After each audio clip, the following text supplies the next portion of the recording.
Hello guys, welcome back to our YouTube channel Abhyasa Management Academy. So today we are going to discuss about the Employee Compensation Act 1923. अब आप ये कहेंगे ma'am आपने ये दो नाम क्यों लिखे हैं, एम्प्लॉय कॉम्पनसेशन एक्ट और वर्कमैन कॉम्पनसेशन एक्ट 1923। तो मैं आपको बता दूं कि ये जो एम्प्लॉय कॉम्पनसेशन एक्ट है, पहले ये वर्कमैन कॉम्पनसेशन एक्ट 1923 के नाम से जाना जाता था, बट आफ्टर द अमेंडमेंट ये एक्ट आपका एम्प्लॉय कॉम्पनसेशन एक्ट 1923 के नाम से जाना जाने लगा, राइट। अब अगर हम बात करें वर्कमैन कॉम्पनसेशन एक्ट 1923 की, तो ये आपका one of the earliest labour welfare and social security act है, जो बेसिकली लेबर के वेलफेयर और सोशल सिक्योरिटी के लिए बनाया गया था। इस एक्ट में जो अमेंडमेंट किया गया वो एक अमेंडमेंट था आपका 10 जनवरी 2010 का, यानी कि 10 जनवरी 2010 के बाद से ये एक्ट एम्प्लॉय कॉम्पनसेशन एक्ट 1923 के नाम से जाना जाता है। बिफोर दैट ये आपका वर्कमैन कॉम्पनसेशन एक्ट 1923 के नाम से जाना जाता था, राइट। अगर हम बात करें कि ये अमेंडमेंट कब हुआ, तो ये अमेंडमेंट जो हुआ वो आपका 2009 में हुआ अमेंडमेंट, लेकिन इसको एनफोर्स किया गया 10 जनवरी 2010 को, राइट। सो मैम अब ये किस नाम से जाना जाता है, तो बेटा अब ये आपका एम्प्लॉय कॉम्पनसेशन एक्ट 1923 के नाम से ही जाना जाता है, राइट। अब अगर हम बात करें कि एक्ट का बेसिक मोटिव क्या था या एक्ट क्यों पास किया गया, तो दिस एक्ट बेसिकली जो ये एक्ट है आपका, ये डील करता है कहीं ना कहीं social security of the worker.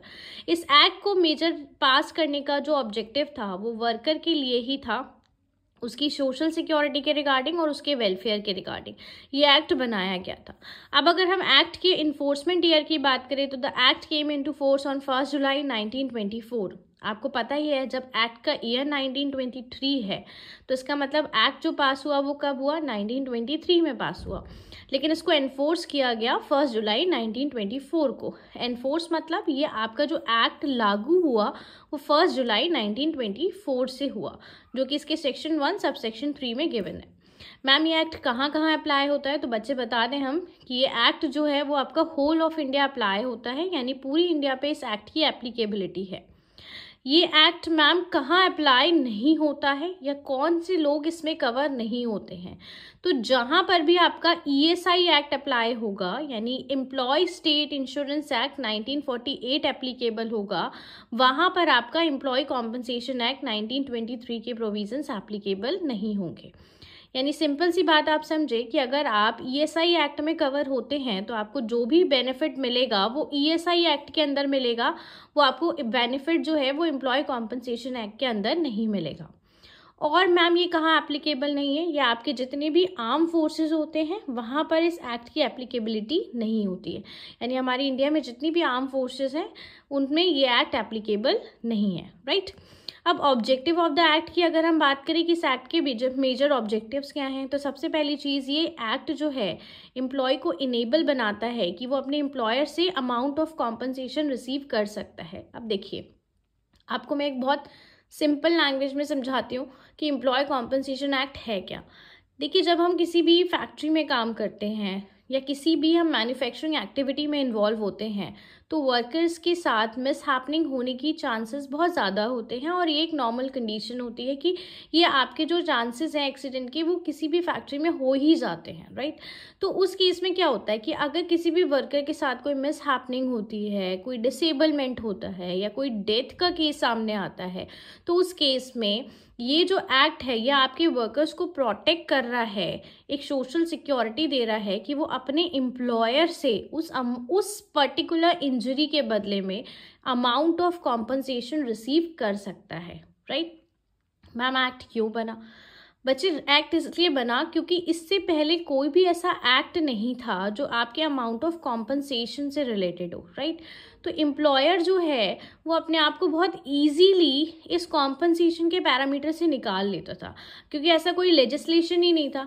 But government को लगा कि जब इस तरीके की हम फैक्ट्रीज बना रहे हैं, इंडस्ट्रियल ग्रोथ हो रही है, तो कहीं ना कहीं कॉम्पनसेशन से रिलेटेड भी प्रोविज़न होने चाहिए, ताकि हमारा जो वर्कर है, जो उसके साथ इंजरी हुई है, जो उसके साथ मिसहैपनिंग हुई है, उसके बदले में एटलीस्ट उसको कुछ एम्प्लॉयर कॉम्पनसेट तो करे।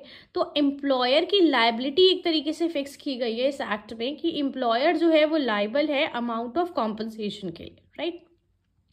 अब ये जो एक्ट है ये क्या एम्प्लॉय को क्या प्रोवाइड करता है, बेसिकली आप अभी मैंने आपको समझाया तो उसको आपको ये समझ आ रहा होगा कि ये आपको एक सोशल सिक्योरिटी प्रोवाइड कर रहा है एम्प्लॉयज़ को, कि आपके साथ कोई भी मिसहैपनिंग हो रही है तो उसका अमाउंट ऑफ कॉम्पनसेशन आपको किससे मिल रहा है, एम्प्लॉयर से मिल रहा है। और एम्प्लॉयर ये कह के नहीं मना कर सकता कि मैं आपको किसी भी तरीके कॉम्पनसेशन नहीं दूंगा, क्योंकि ये एक्ट एम्प्लॉयर की लायबिलिटी को फिक्स करता है, right.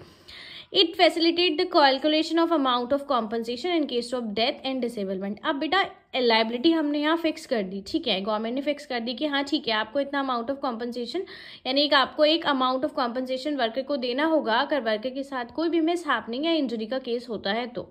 But the point is कि कितना अमाउंट ऑफ कॉम्पनसेशन दिया जाए। कई एम्प्लॉयर ऐसा तो नहीं कि उसको जितनी चोट लगी उसके बदले में एक नॉमिनल अमाउंट या एक छोटा मोटा अमाउंट देके कह देता है कि भाई मैंने तो कॉम्पनसेशन दे दिया, मेरी लायबिलिटी खत्म हो गई। तो इसी वजह से गवर्नमेंट ने क्या करा है, जो एम्प्लॉयर्स हैं वो इस तरीके के लूप होल्स अपना कर इस एक्ट से खुद को ना बचाएं, इसीलिए क्या गवर्नमेंट ने ऑलरेडी कैलकुलेशन के फॉर्मूले भी गिवन है इस एक्ट में। इस एक्ट में हम कैलकुलेट भी करते हैं कि कितना अमाउंट ऑफ कॉम्पनसेशन किसी भी वर्कर को अलग अलग इंजरी के केस में या अलग अलग डेथ के अलग अलग डिसेबलमेंट के केस में या डेथ के केस में किस तरीके से क्या बेनिफिट्स दिए जाने चाहिए, वो सब भी इस एक्ट में कवर कर लिए जाते हैं, राइट।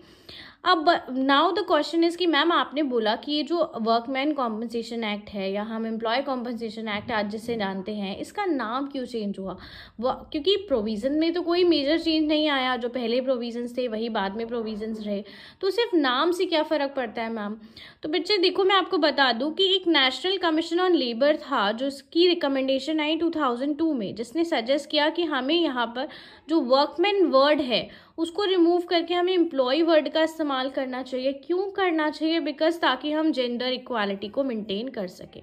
कहीं ना कहीं जो वर्कमैन वर्ड है वो जेंडर इक्वालिटी को इतने ज़्यादा रिप्रेजेंट नहीं कर रहा था, इसीलिए हमने इसको चेंज करके इसको नाम को ही मॉडिफाई करके 2010 में हमने इसको एनफोर्स किया। कोई आपके जो मेजर लॉ में अगर मैं बात करूं चेंजेस की या प्रोविज़न में चेंजेस की बात करूं तो इस तरीके के कोई भी चेंजेस नहीं है, बट खाली नेम में चेंज किया ताकि हम एक जेंडर इक्वालिटी को प्रमोट कर सकें, राइट। तो ये तो बात हुई आपकी एक ब्रीफ इंट्रोडक्शन की कि एम्प्लॉय कॉम्पनसेशन एक्ट का एक ब्रीफ इंट्रोडक्शन क्या है। अब अगर हम बात करें इसके फीचर्स की कि एम्प्लॉय कॉम्पनसेशन एक्ट के क्या क्या फीचर्स है, तो उसके बारे में भी डिस्कस करते हैं।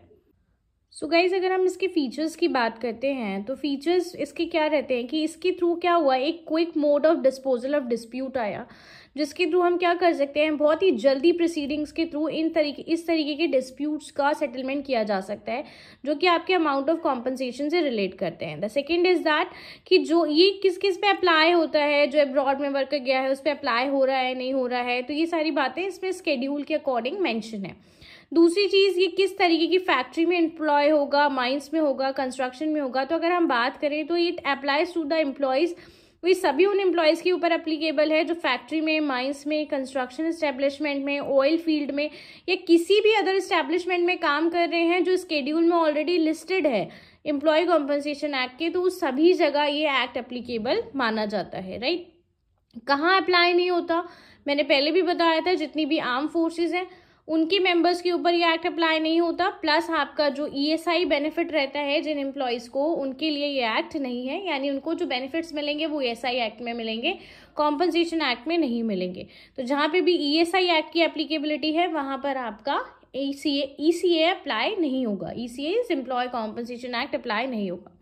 स्केड्यूल की बात करें तो टोटल 4 स्केड्यूल हमें इसमें देखने को मिलते हैं। स्केड्यूल 1 की मैं बात करूं तो स्केड्यूल 1 में आपको लिस्ट ऑफ इंजरीज देखने को मिलती हैं, जो आपके स्केड्यूल 1 में मेंशन है कि कितने तरीके की इंजरीज हो सकती हैं। अब इंजरीज को हमने 2 पार्ट्स में इसमें क्लासीफाई किया है, पार्ट 1 में एंड पार्ट 2 में। पार्ट 1 में आती है आपकी परमानेंट टोटल डिसेबलमेंट की केसेस की इंजरी, एंड पार्ट 2 में आती है परमानेंट पार्शियल डिसेबलमेंट की इंजरी। मैम टोटल डिसेबलमेंट और पार्शियल डिसेबलमेंट क्या होता है या हम डिसेबलमेंट किसे कहते हैं, तो बच्चे ये मैं आपको आगे डेफिनेशंस में बताऊंगी कि डिसेबलमेंट क्या होता है या डिसेबलमेंट कितने तरीके के होते हैं। अभी आप ये समझिए कि स्केड्यूल 1 में आपके डिसेबलमेंट या लिस्ट ऑफ इंजरीज गिवन है।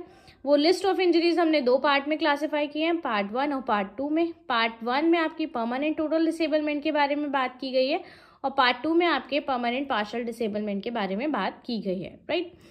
स्केड्यूल 2 में क्या आता है? स्केड्यूल 2 में आता है आपका लिस्ट ऑफ एस्टेब्लिशमेंट, जो अभी मैंने यहाँ पे बात की थी आपसे कि जो स्केड्यूल 2 में हम एम्प्लॉयमेंट जितने भी लिस्टेड हैं उन सभी के ऊपर ईसीए एक्ट एप्लीकेबल है।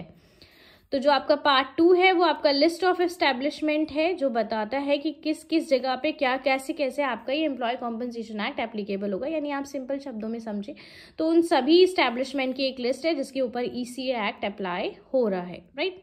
स्केड्यूल 3 में क्या आता है? स्केड्यूल 3 में आता है लिस्ट ऑफ ऑक्यूपेशनल डिजीज, यानी वो बीमारियां जो आपको ऑक्यूपेशन की वजह से हुई हैं वो सब आपके स्केड्यूल 3 में कवर की जाती हैं। इसको फर्दर क्लासिफाई किया जाता है ABC में, पार्ट जो हैं इसके।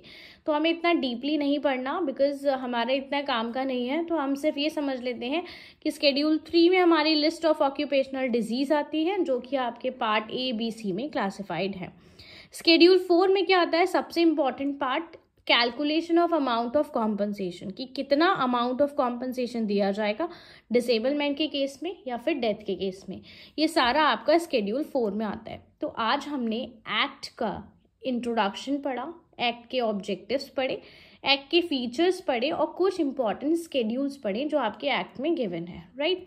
आगे आने वाली वीडियोस में हम एक्ट की डेफिनेशंस और एक्ट के प्रोविजंस को भी रिवाइज करेंगे, एक्ट के प्रोविजंस को भी पढ़ेंगे। तो अगर आपको ये इनिशिएटिव अच्छा लगता है तो please like, comment and share my videos. Thank you so much.